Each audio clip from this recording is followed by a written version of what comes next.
Your router has been broadcasting a faster Wi-Fi network since the day you plugged it in, and there is a real chance your devices have never connected to it once. Today, you are going to find it. Switch everything over in under a minute and learn the one extra step almost nobody does that locks the improvement in permanently. It costs nothing and requires buying nothing. Any router made in the last 10 years, any brand, any price point, actually contains two completely separate radios broadcasting two different networks at two very different speeds. Most people connect to one of them on the very first day and never realize the second one exists at all. Here's what those two radios actually are.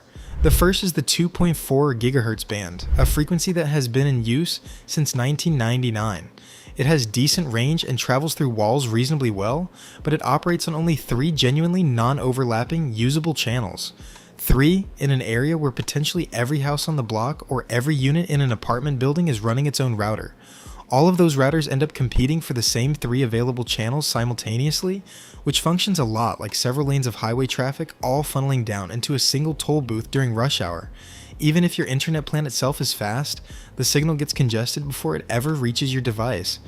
The second is the 5 GHz band, and it is meaningfully faster, commonly somewhere between 2 and 4 times faster in real-world conditions, depending on your setup and your distance from the router. Instead of 3 usable channels, you get more than 20 non-overlapping channels to work with, which means in a dense building, you're almost never competing with your neighbors for space the way you constantly are on 2.4. The trade-off is range. 5 GHz does not push through thick walls and multiple floors nearly as effectively as 2.4 does, but for anything within a couple of rooms of your router, the speed difference is genuinely significant, not subtle. The reason manufacturers do not simply default everyone straight to 5 GHz comes down to backward compatibility. Plenty of older devices and cheap smart home gadgets, particularly anything built before roughly 2010, only speak 2.4 GHz and have no ability to connect to the faster band at all. So the router broadcasts both bands simultaneously and largely leaves it up to you to sort out which is which. Here's the part that should genuinely bother you once you understand it. Most routers ship from the factory with both bands, broadcasting under the exact same network name. Your router is putting out home Wi-Fi on 2.4 GHz and home Wi-Fi on 5 GHz at the same time using an identical name for both. Your phone connects to whichever one it detects first during initial setup, and it almost always detects 2.4 first, because that band tends to have a stronger signal at distance in those first few seconds of searching. Your phone connects, saves that network name, and from that point forward, reconnects automatically to that same saved name every single time, without ever checking whether a faster version, broadcasting under the identical name, is sitting right there available. The router never flags the distinction, the phone never asks. It just quietly settles into the slower lane and stays there, sometimes for years without you ever knowing. Some internet providers do name the two bands differently by default, giving you separate entries like Home Wi-Fi and Home Wi-Fi 5G right in your network list. If that is what you see, you are already most of the way there. If both bands share one identical name, you will need to make one small change inside your router settings, which we are about to walk through directly. If you have not subscribed yet, now is a good moment since it is free and helps this channel keep finding and explaining fixes exactly like this one every week. There are 2 possible paths from here, and you will know within about 10 seconds which one applies to you. Open your Wi-Fi settings on any device and look at what you are currently connected to.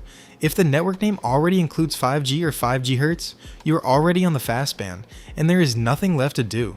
If it does not, check your full list of available networks. If you see that same network name with 5G listed as a separate option, connect to it directly using the same password.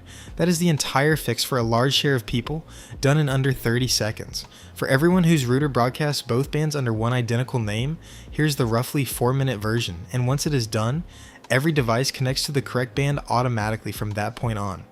Open a browser on any device currently connected to your network and type 192.168.1.1 into the address bar. That is the default local gateway address for most home routers, and it opens the router's settings page directly. If that address does not load anything, try 192.168.0.1 instead. You will land on a login page where the username is almost always admin, and the password is either admin, password, or printed directly on a sticker on the back of the physical router itself. Once logged in, find the section labeled Wireless or Wi-Fi settings, locate the 5 GHz network specifically, and give it its own distinct name so there is no ambiguity going forward. Save the change, reconnect your devices to that new name, and you are finished. If you are running a mesh system, Eero, Google Nest, TP-Link Deco, or any similar app-based setup, the exact same logic applies inside the app itself. Open it, go to Wi-Fi or network settings, and find the option to rename or separate the 5 GHz band there. Before you start switching every device over, it is worth running a quick speed test first. Use fast.com or speedtest.net on the device you are about to switch, write the number down, then connect to the 5 GHz band and run the same test again. Plans that advertise around 200 megabits per second commonly deliver somewhere in the range of 60 to 90 over a congested 2.4 GHz connection in a real house with walls and interference. The same plan over 5 GHz in the same room commonly hits 150 to 180. You are not getting more internet than what you are already paying for. You are simply finally getting all of what you are paying for instead of roughly half of it.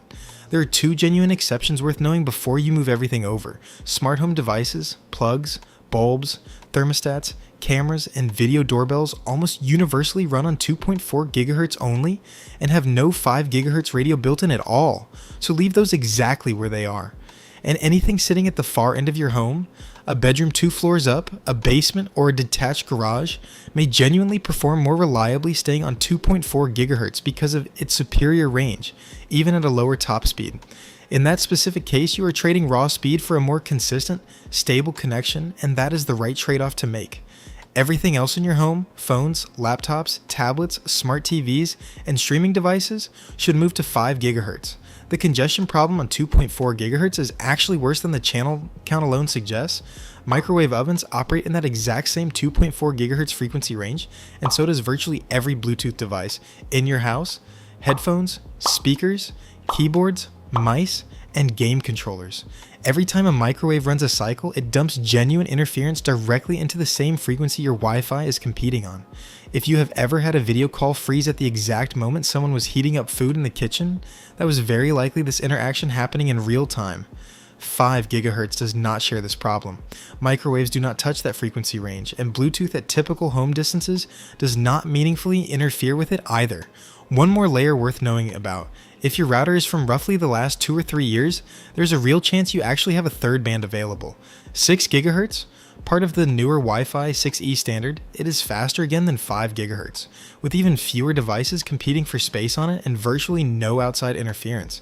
If your specific device supports it, most flagship phones from around 2022 onward do, and your router is broadcasting it. That is genuinely the band you want to be on.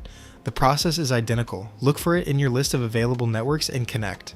One setting worth being cautious of is something called band steering, where the router attempts to automatically shuffle devices onto whichever band it decides is best.